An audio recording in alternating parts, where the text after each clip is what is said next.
The federal government is relaxing some of its rules at the U.S. border. It's still closed, of course, to all non-essential travel, at least until the end of the month. But Canada will now allow more extended family members into the country on compassionate grounds. That also includes those in an exclusive dating relationship with a Canadian or a permanent resident of at least 1 year. Non-relative foreign nationals will also be allowed for emergencies like, for example, visiting a dying loved one. Marco Mendicino is the Minister of Immigration.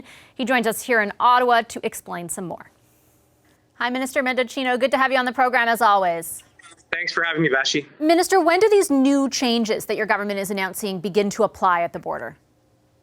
Well, first of all, I'm very happy to be making the announcement today, and I know a lot of people have been waiting a long time for it, and we're very grateful to them for their patience. But we've introduced essentially a number of processes that will allow more families to reunite, and as well loved ones who are looking to come to Canada for compassionate reasons. So that particular category of traveler will be effective as of October 8th, 2020. And we're also introducing a process for some international students, as long as they have been approved by the provinces as a designated learning institution, and that will take place on October 20th, 2020. And look, we put a lot of work into these processes. We work very closely with our provincial and territorial partners, as well as the academic sector. And so we're very, very happy. I know I've reached out to a number of people who have been impacted by this, and I know that they've been waiting a long time. So we're happy to be doing this today. Yeah, I'm glad that you brought them up, because we've spoken to some of them on the show as well. I know that you're probably familiar with some of the more kind of heart-wrenching stories of, for example, kids who weren't able to get back to a parent, older children who weren't able to get back to a parent who was in the middle of passing away. What did take so long? And could you have acted sooner, with all due respect? Well, first of all, the circumstances of COVID-19 are such that we are still very much living with it. And as I think you have seen, we are at the onset of the second wave. So we had to make sure that we took the time that is necessary to get the process right. And I would just add to that in addition to introducing the processes that we have today, that we are strengthening measures at the border. We have put into place additional resources for health and public safety. And we needed to be sure that those resources were there, as well as the policies to protect the health and safety of Canadians, which is, of course, our paramount priority. So we took the time that was necessary, and we wanted to be sure that we got it right. I totally take your point, Minister, on the resources, and actually have a few questions on that in a second. But on the processes that you're describing, my understanding is this essentially takes what happened in June, where you did allow some exemptions, and sort of expands the definition of who might meet the criteria to be able to secure that kind of exemption. Why is that so complicated? I mean, you're basically just adding to who can qualify. Well, take, for example, under the extended family category, we are introducing a subcategory for exclusive, for those who are in exclusive relationships who are not yet married. And so the definition will require that they have been together for at least a year, and that they were physically in each other's presence for at least some period of time within that time frame as well. That will require a solemn declaration, which has been notarized. We also, under the compassionate cases category, do want to be sure that we're working very closely with provinces and territories, particularly those who want to come to Canada for, let's say, a funeral or an end-of-life decision, where that request is attached to a request for an exemption from the mandatory isolation period. There, we're working very closely with provinces and municipalities, and so making sure all of those stars were aligned so that we could show compassion while at the same time protecting the health and safety of Canadians as we see the onset of the second wave was very much the focus of our energy and our work for the last several months. You mentioned it briefly, but this was one that a number of people had mentioned to us, people who are in a relationship. I think the way that you define it in the press release is an exclusive dating relationship of at least 1 year. You mentioned, how will it be measured? You have to get something notarized? That's right. So you've got to put a declaration on paper. It's got to be notarized, which I know is a very technical term, but we will require that prior to coming to Canada. And so my department will be working closely with those who are requesting that permission.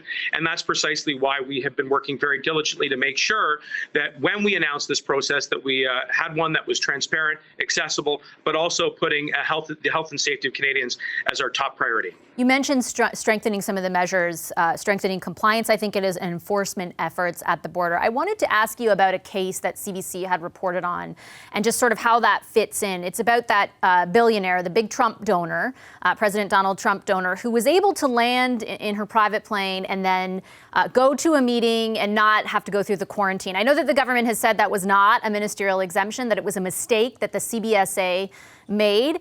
What have you guys put in place to prevent that from happening again? Well, there are strict guidelines that are in place to guide the discretion of CBSA officers, and as Minister Bill Blair said, that decision should not have been taken, and we have since clarified what the guidelines are for those essential workers who are looking to come into Canada.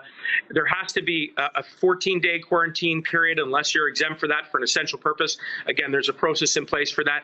And going forward with these new categories, we have the additional health and public safety presence at the border to make sure that all of the pre-arrival screening has taken place even before they get into Canada to make sure that they're symptom-free.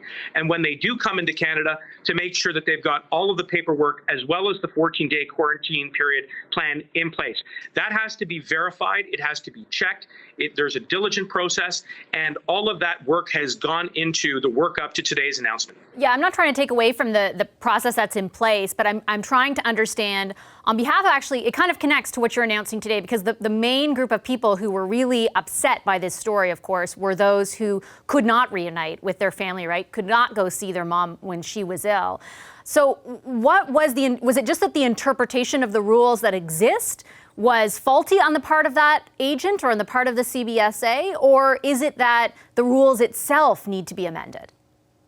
Well, I think Minister Blair did clarify that that was a decision that should not have been taken, but we do delegate these decisions to CBSA officers at the border who are by and large doing an exceptional job in very challenging circumstances.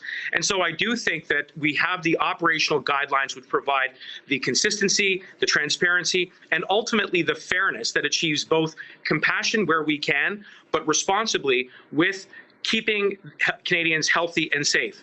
And that has to be our North Star in this discussion, because we are still in the midst of this pandemic. But today is a happy day. I mean, I have spoken with, as I say, a number of individuals who are impacted by it. And I do want to acknowledge Sarah Campbell, who I had the chance to speak with a little bit earlier this week. And I just know that she's waited a very long time, as have many others. And so I know that it's a long time coming, but hopefully today will be a happy day for them. Can you assure those people that you just mentioned that something like that case that I mentioned is not going to happen again?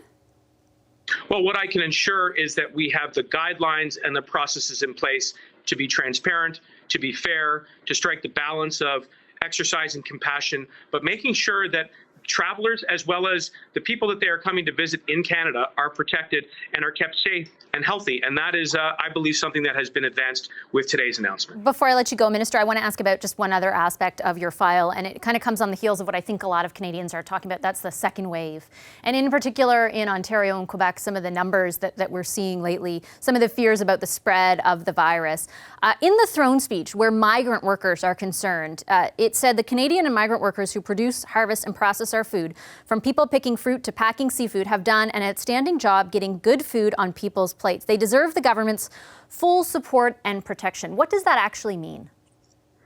Well, it means investing and supporting those workers, and we've invested over $100 million to be sure that migrant workers who come and are working in farms to ensure that Canadians get access to food are getting the additional PPE and protections in their workplaces, as well as their living accommodations. And I'll be the first to acknowledge, as has been done before, that there are challenges, that given the intrinsic nature of the work and the labor that is put in whether it's a food processing plant or on a farm, that they are exposed to higher risks, and that's why we put the additional money and support. And I think we also have put into place a number of enforcement measures, which I know both Ministers Bibeau and Minister Qualtrough have been doing work to advance, and we will continue to work with all of our partners in the space. But every worker, whether you are a migrant worker or whether you are a Canadian worker, has the right to work in an environment that is healthy and safe.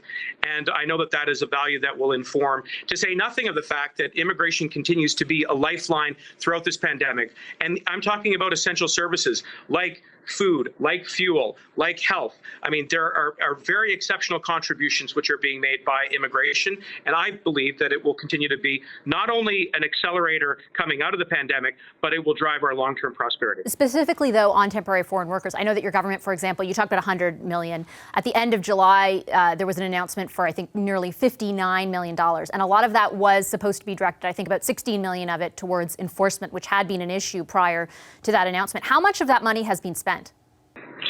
I know that we've dedicated $100 million and that money is being actioned as quickly as possible. But you don't know how much has been spent, just to be clear. We've allocated over $100 million, and we are making sure that it will get distributed to farmers and workers as quickly as possible. Okay, I'll leave it there. Thanks, Minister. Thank you. Hi, I'm Vashi Capellos, host of Power in Politics. See more of our show by subscribing to the CBC News channel or click the link for another video.